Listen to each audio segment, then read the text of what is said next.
Hi makers, welcome back to my channel. It's Sierra with Sierra's Crafty Creations, and today we're going to be creating this beautiful ribbed beanie. This is a great beanie for anyone in the family. This is going to be adult size, and it's going to be a fitted beanie. You can leave it as is, or you can put a pom-pom on the top, whatever you'd prefer.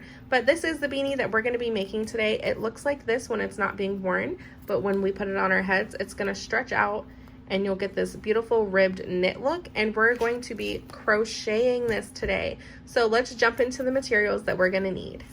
Let's go over the materials that we're going to need for this beanie. First up, let's talk yarn. You're going to need a size 6 super bulky yarn. Today I'm using Lion Brand Woolies Thick and Quick, one of my favorite size 6 yarns. I'm using it in the color pumpkin, and you can find the size right here on the label. It says super bulky size 6. You're going to need a 12mm crochet hook. This is a Clover brand. I got this from Hobby Lobby. You'll also need some scissors, a yarn needle, and a measuring tape. This is the only one that I had on hand, so I'm going to use this heavy duty one. But these are all the materials that you're going to need for today. So let's grab our yarn and our hook and get started. Now let's go over the stitches that we're going to use in this pattern today. We're only going to do chain and slip stitch, and we'll be working the slip stitch in the back loop only. So basically just the slip stitch is the main stitch that we're going to use in this beanie, and I'll show you how to do the regular slip stitch and how to work it in the back loop only. Let's go ahead and jump into the tutorial. So we have our 12mm hook and our size 6 bulky yarn, and to start we are going to create a slip knot. So you're going to take your yarn, wrap it around your index finger, pinch it with your middle finger and thumb, take this tail and wrap it around, and then you're going to pull it through this loop around your finger there. That's how I make my slip knots. There's 1,000 ways to make it, so whatever way you know how, you can go ahead and make a slip knot. We're going to insert our hook, and we're going to chain 21. So to chain, you're going to wrap your yarn around your hook, pull through this loop here. You're going to take it, pull it through that loop. That's one chain. So take your yarn, wrap it around your hook, pull it through this loop, and that's your second chain. And we're going to do that until we have a chain of 21. Now that we have our chain of 21, we're going to go ahead and get started on row 1. We're going to take our hook and insert it into the second stitch. So here's our first stitch right here. We're going to insert our hook into the second stitch here. You're going to insert, you're going to grab your yarn, and we're going to be doing a slip stitch. So you're going to grab your yarn, pull it through the stitch, and then you're going to pull it through this loop on your hook as well. And that is a slip stitch. And we're going to be creating a slip stitch all the way down our chain, so you should have 20 slip stitches. So we're going to insert our hook into the next stitch. We're going to grab our yarn, pull it through the stitch, and pull it through the loop on our hook as well. And that's our second slip stitch. Insert into the next, grab your yarn, pull through the stitch, and pull through the loop on your hook. Just like that. And you're going to keep doing the slip stitches all the way down, and I will meet you at the end of our row. And we're at the very end of this row, and you just want to make sure that you're putting your slip stitch in the very last stitch here. There will be a knot from when we did our slip knot, and there was a final stitch. So I just want to make sure that you're placing your last slip stitch there. And this is what the first row should look like for you. Now we're going to move on to the second row, which we are going to take our yarn and chain 1, and we're going to turn our work.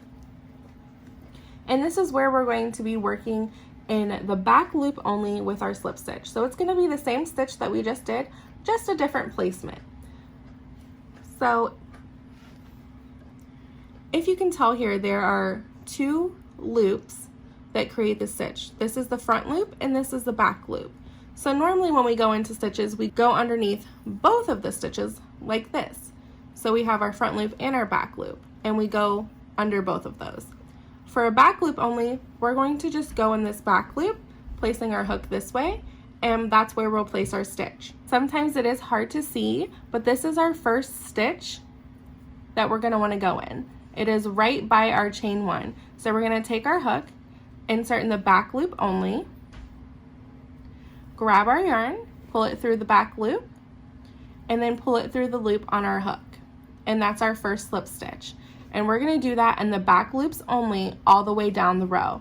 So again, going through the back loop, grabbing our yarn, pulling through that back loop, and then pulling through the loop on our hook. And that's our second slip stitch. We're going to keep doing that all the way down, back loops only. And this is the stitch that we'll be doing for the rest of the pattern. So you'll get lots of practice of doing slip stitches in the back loop only. Now that we're towards the end of the row, again, I just wanted to show you, because this one, the last stitch is a little wonky sometimes. So this is our front stitch and this is our back stitch. So we're going to go through there and do our last slip stitch to end our row. And this is how it will look for you now. Now on to row 3, we're going to chain 1, turn our work, and just like this last row, we're going to be slip stitching in the back loop only. So you might have to twist it a little bit. Here's the front loop and the back loop is back here.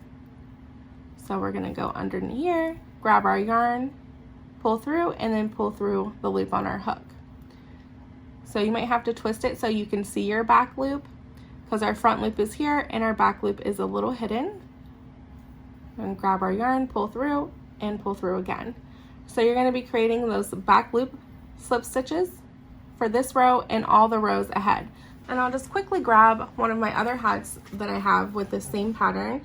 And what happens when we do the back loop, once we stretch it to put it on our head, it will give this really fun ribbed effect. So that's what the back loop does for us. It creates this ribbing effect. We're just going to keep doing the back loop slip stitch for this row and all the rows after. So just keep doing that, and after the end of each row, you're going to chain 1 and turn your work and keep going until you've completed 46 rows total. And once we get to our 46th row, I will meet you back and we will close up the beanie. Once you have all 46 rows done, we're going to go ahead and just double check the length here. So it should be about 14 and a half inches long.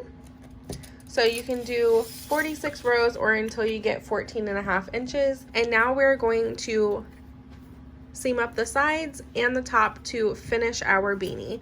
I know it looks really small like this, but remember when we put it on, it's going to stretch quite a bit. So just keep that in mind. We are going to grab our crochet hook and we're going to seam our sides together. So what we're going to do is have it long ways, and we're going to fold it in half. And we're going to have our hook in our loop here. And we're going to line up the edges here. What we're going to do is we're going to slip stitch through both these sides, this side and this side, to seam them together. So we're going to insert our hook through this one and insert our hook through this stitch like this. We're going to grab our yarn, pull it through both of these, and pull it through the loop on our hook. And we're going to do that through every stitch across. So insert to the next one through both sides, grab our yarn, pull through, and pull through the loop on our hook. And we're going to do this lining up stitch for stitch all the way down. And we're in the last stitch here. We're going to go through both sides. And we're going to grab our scissors,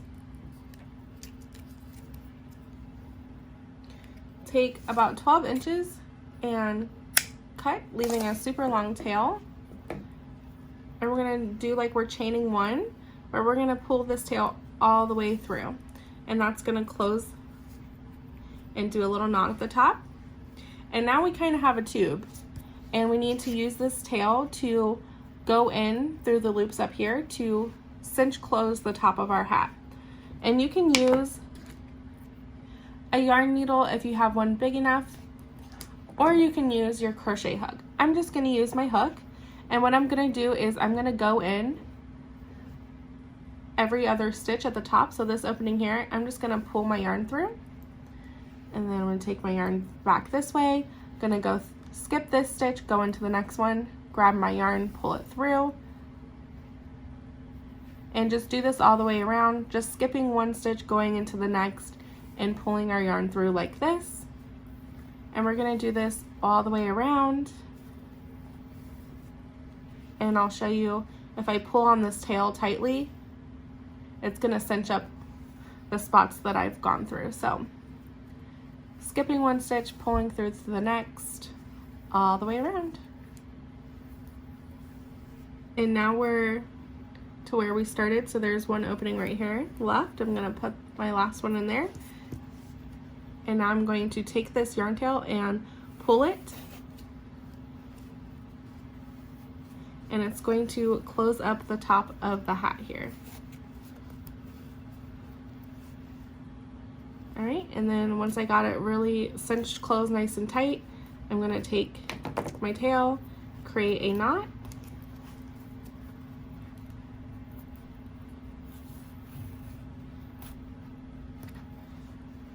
now my top is closed.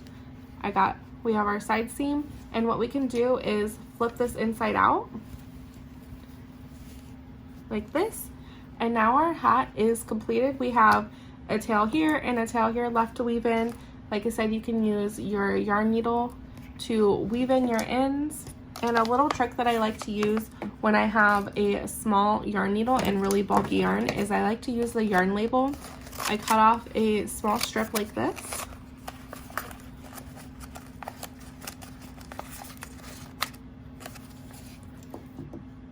I take the strip, fold it in half, and then cut the sides off a little bit. And you want to make sure that this little, this little piece of paper goes through your needle, that it's not too long. So that one fits. You're going to take your yarn that you need weaved in. We're going to open this up so it's like a hot dog bun, and we're going to lay our yarn in there like it's our hot dog, like that. And then we're going to close the paper up, scooch our yarn down so it comes to an end, and then take your yarn needle and going in the corner of your paper and just wiggle it in there and pull it through. And that's my little trick that I use for when my yarn is way too big to fit through my needle. And then you're gonna take your tail. I like to go in multiple different directions, so you pull through, go back the other way, just hiding our tail and securing it in our work. And then, like I said, go different directions. So I'm gonna go this way, I'm gonna go down diagonally, and you just really wanna hide and secure that really well. And once you're done doing that, you're gonna take your scissors, cut it, and then you just move it around to secure it in there, and you'll do that with any and all loose ends that you have.